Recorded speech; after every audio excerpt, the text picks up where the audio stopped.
Moses stayed on Mount Sinai for a very long time, and the Israelites thought that he was not coming back. So they had Aaron make them an idol like a golden cow. And they said this gold calf was the image of their God who had led them out of Egypt. The people sacrificed to the golden calf. They had already broken many of the laws that they had just promised God that they would obey. The Israelites had chosen to rebel against God. After God had given Moses the 2 tablets of stone with the 10 commandments written on them, Moses descended to where the Israelites were camped. When Moses saw the golden calf and the people dancing, he became very angry, and he threw down the 2 stone tablets, and they broke. He destroyed the golden calf the people had made. Then Moses stood at the entrance of the camp and shouted, "Everyone who is a follower of the Lord God, come here and stand with me." Then he told these people that God had commanded them to take their swords and go through the camp and kill all those people who refused to follow God. That day about 3,000 men were killed.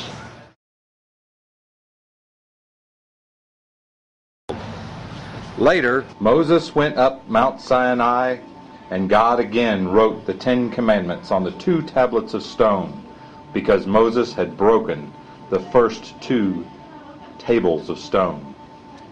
God also gave Moses instructions about building a tabernacle. God told Moses to follow his instructions exactly, because this tabernacle was a picture, a pattern, a copy of the place where God dwells in heaven. This tabernacle would be a dwelling place of God, where God would live among his people. The tabernacle was a tent of meeting, place so the priests, men from the tribe of Levi, one of the 12 sons of Jacob, could meet with God on behalf of the people. Some priests baked the special bread each week, while others made the incense and others gathered oil for the lamp. All the priests were busy. No one ever sat down in the tabernacle. Moses had the tabernacle built just like God said it should be built. Moses knew God would not accept the tabernacle if it were not built according to God's plan. It took Moses and the Israelite people about 6 months to build the tabernacle. Here are some of the instructions God gave Moses concerning the tabernacle. First, there was to be a fence around the tabernacle, with only one entrance. The fence was made of wooden posts and cloth. Inside the fence was a big altar, where all the sacrifices were now to be offered. Near the altar was a large basin of water, where the priest ritually washed his hands and feet. After the basin was the tabernacle itself. The tabernacle was a building made of wood, skins, and cloth.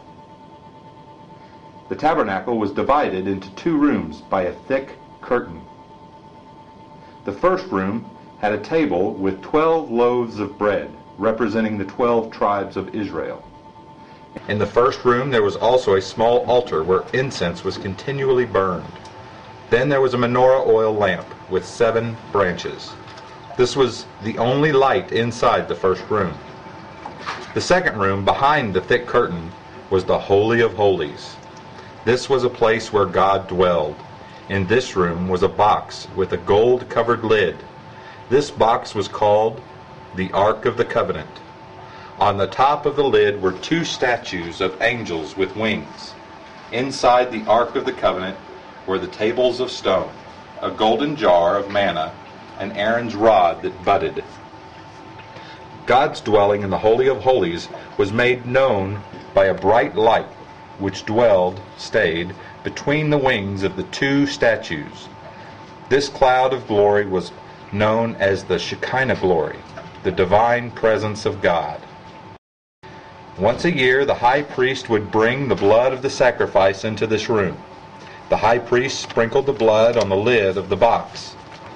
The other priests could not come into this room, only the high priest. The people could not approach God directly, but needed a mediator to represent them before God, because God is holy. If the high priest would have entered the Holy of Holies without the blood of a sacrifice, he would have died. Only the high priest could go behind the thick curtain into where God dwelled once a year. But even before the high priest could make a sacrifice for the sins of the people, he had to offer a sacrifice for his own sins. Aaron became the high priest, and his sons, his male offspring, became the priests. All of the men of the tribe of Levi helped with the tabernacle. Sacrifices were to be given to God continuously. Every morning and evening the priests offered sacrifices for the sins of the people of Israel. The Israelites could only sacrifice cows, sheep, and goats. These were the only sacrifices God would accept. This sacrifice was an acknowledgement of their sin. It was only a representation of the true, sinless sacrifice that would someday be given for their sins. Many sacrifices were sacrificed in the outer part of the tabernacle every day because there were more than 2.5 million Israelites. Every time the people sinned, they had to offer a blood sacrifice to God. The blood sacrifice of animals was only a covering for sin until the perfect human sacrifice, the promised descendant, would come. Yet many of the people continued to rebel against God. Even 2 sons of Aaron, who were priests, disobeyed God in their work at the tabernacle. God sent fire from heaven and burned them to death until they died.